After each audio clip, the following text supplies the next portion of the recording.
Assalamualaikum warahmatullahi wabarakatuh. Pembahasan kita pada kali ini adalah membaca artikel Scopus sebelum menulis proposal.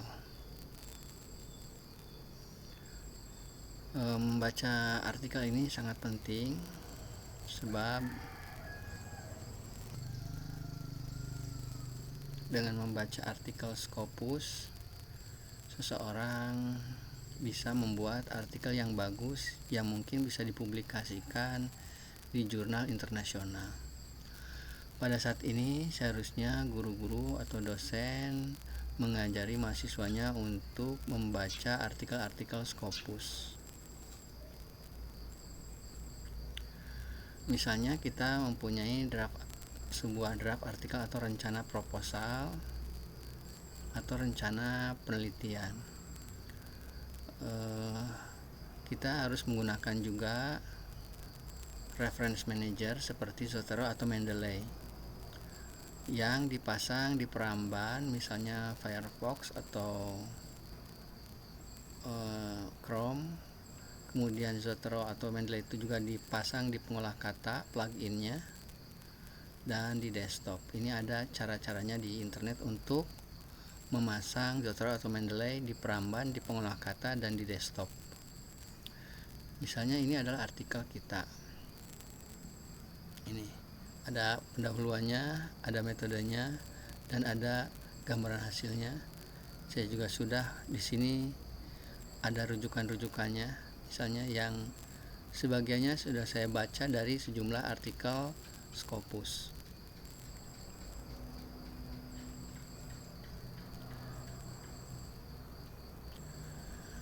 Kemudian kita bisa mencari Scopus di alamat ini, Skimago Journal, skimagojr.com. Misalnya seperti ini.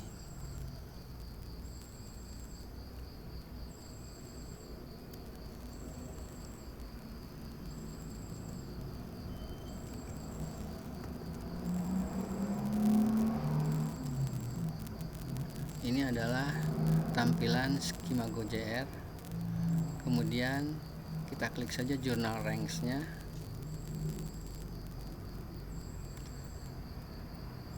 Maka di sini akan muncul subject areas, subject categories, dan regions atau country-nya.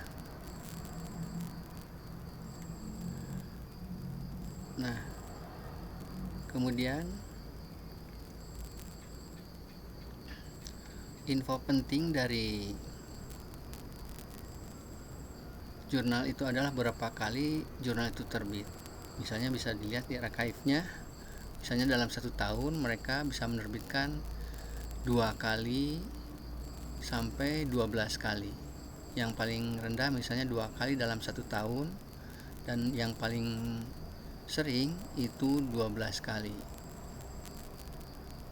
Ini bisa 1 bulan 1 kali, 12 kali itu. Kemudian bisa kita lihat juga berapa biaya publikasinya. Misalnya yang termasuk cukup murah, bahkan ada yang misalnya gratis, ada yang $300, ada yang $1.000 atau 1.000 pound sterling atau 2.000 pound sterling bahkan. Kemudian bisa di bookmark ya. Misalnya jurnal-jurnal itu bisa di bookmark untuk suatu saat kita baca untuk menambah literatur kita. Jadi jurnal itu bisa disimpan di bookmark misalnya di dalam browser ya, supaya bisa mudah untuk dibuka. Misalnya saya mempunyai sejumlah bookmark. Misalnya ini jumlah bookmark yang saya miliki. Semuanya ada 141 item dari jurnal yang saya baca.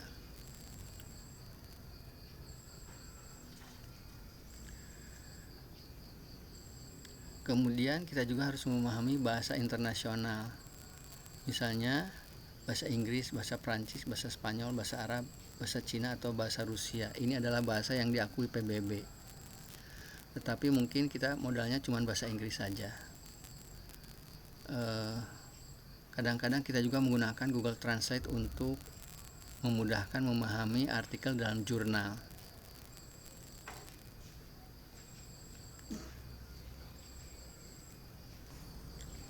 Ada beberapa subject areas dan subject categories yang bisa kita tandai untuk membaca artikel jurnal itu. Misalnya kita tertarik pada masalah psikologi, yaitu developmental and educational psychology, yaitu psikologi perkembangan dan pendidikan. Misalnya ada yang tertarik pada matematika, juga subjek areanya silahkan, fisika, misalnya kimia dan lain-lain. Lalu ada misalnya subjek areanya adalah arts and humanities,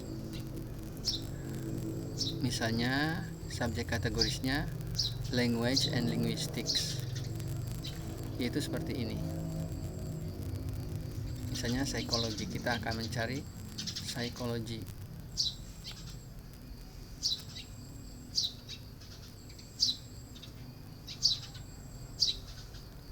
Di sini terlihat ada 1303 dokumen. Kemudian kita juga akan kerucutkan karena di sini psikologinya kadang-kadang ini psikologi murni. Kalau kita buka atau kita baca-baca, ini terkait dengan psikologi murni. Maka kita kerucutkan lagi, misalnya menjadi bisa kita baca-baca applied psychology, atau kita misalnya ke sini developmental and educational psychology. Ini ada berbagai negara.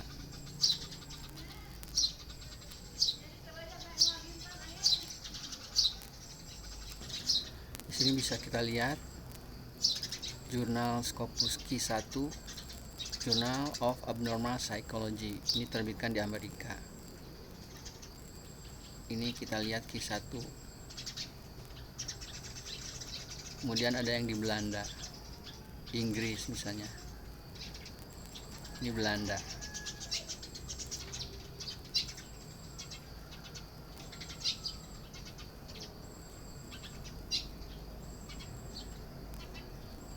Ada Jerman, European Child and Adolescent Psychiatry. Ini juga menarik ya. Kalau masih terlalu banyak, kita bisa misalnya kita cari di region atau country-nya, negara mana. Misalnya kita lihat di Afrika, apakah ada Afrika. Tapi di sini tidak termasuk Scopus. Lalu misalnya kita lihat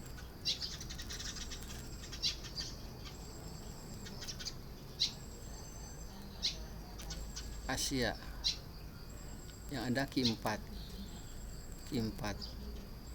yang minimalnya kita misalnya mencari Q3 saja.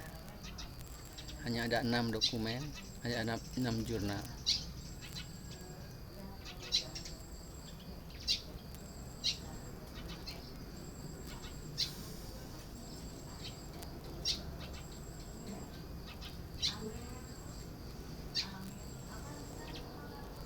Misalnya kita melihat Arts and Humanities.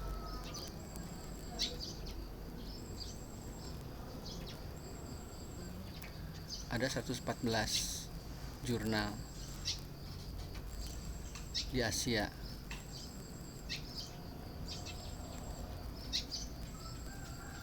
Termasuk Q1, Q2. Negaranya ini India. Kadang-kadang untuk negara India, Pakistan, dan Sri Lanka, Bangladesh itu kita kadang-kadang menghindari. Kadang-kadang untuk menghindari predator-predator dari negara itu. Lalu ini Cina. Ini Singapura. Korea. Taiwan. Malaysia.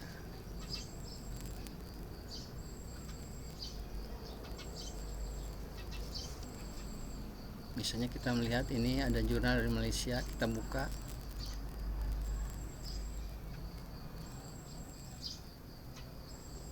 Ini ada homepage-nya,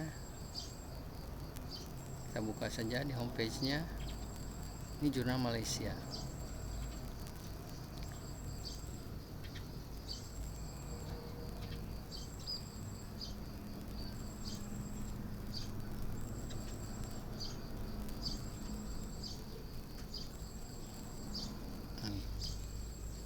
Kita bisa melihat artikelnya.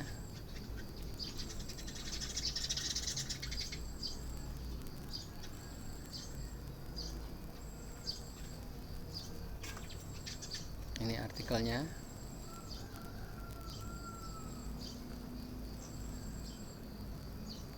Tentang genre colloquial analysis, consequence, result, and outcome. Kata-kata sebagai senjata yang kuat. Ini terkait dengan pidato Donald Trump.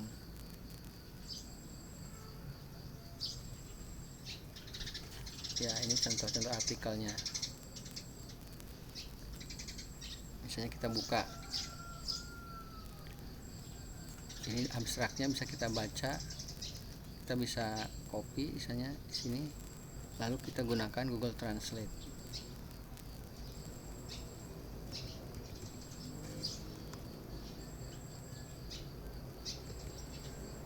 Nah, kita akan dapatkan terjemahannya.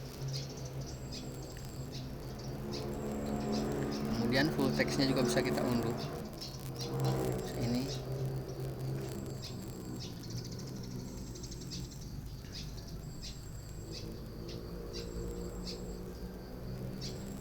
nah, kemudian diunduh di sini.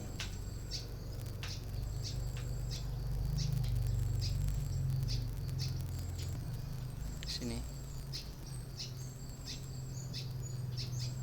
Nah, ini bisa dibaca dan didiskusikan. Polanya introduction, kemudian ini masih introduction, problem statement, ini adalah rumusan masalah dan tujuan, lalu literatur review atau tinjauan literatur,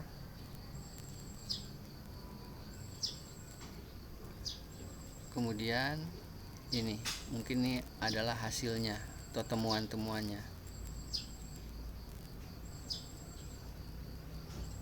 Ini metodologinya. Kemudian ini ada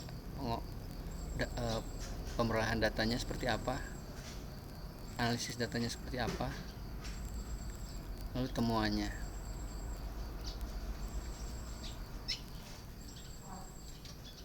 Nah, ini adalah kutipan-kutipan dari yang dianalisis mungkin ya. Ini juga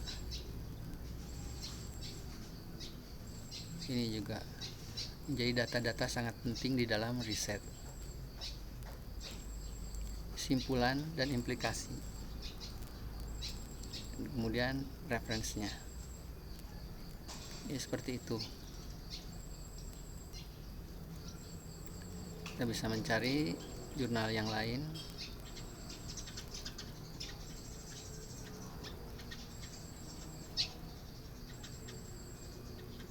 Ini adalah jurnal ini dari Indonesia. Ini punya UPI, kita buka homepage-nya. Ini alamatnya.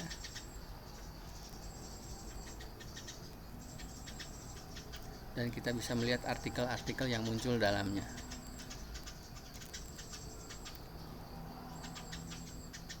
Ini artikelnya, misalnya kita tinggal mencari judul-judul yang menarik. Ini tentang lexical bundle dalam artikel riset.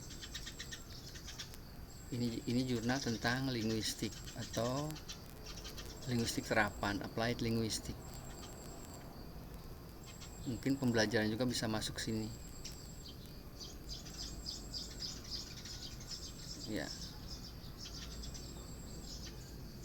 Ini juga jurnal yang gratis, asal artikelnya bagus, bahasa Inggrisnya bagus, bisa masuk ke jurnal ini. Hanya Jurnal ini terbitnya 3 kali dalam setahun.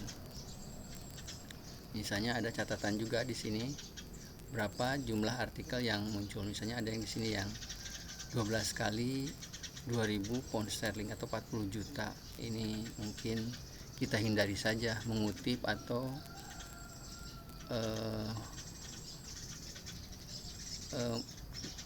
mengirim jurnal ke sini karena biaya publikasinya 40 juta.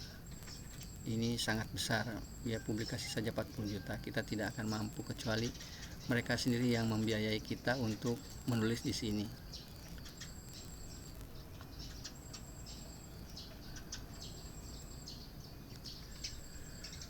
Kemudian silahkan bisa dicari sesuai dengan disiplin ilmu pengetahuan yang disukai. Tentu saja artikel yang Anda baca bisa didiskusikan dengan dosen-dosen, dan sangat menarik apabila mendiskusikan artikel-artikel ilmiah yang ada di Scopus untuk dikembangkan, misalnya menjadi riset atau menjadi skripsi atau menjadi artikel yang mempunyai kebaruan. Terima kasih atas perhatian Anda. Wassalamualaikum warahmatullahi wabarakatuh.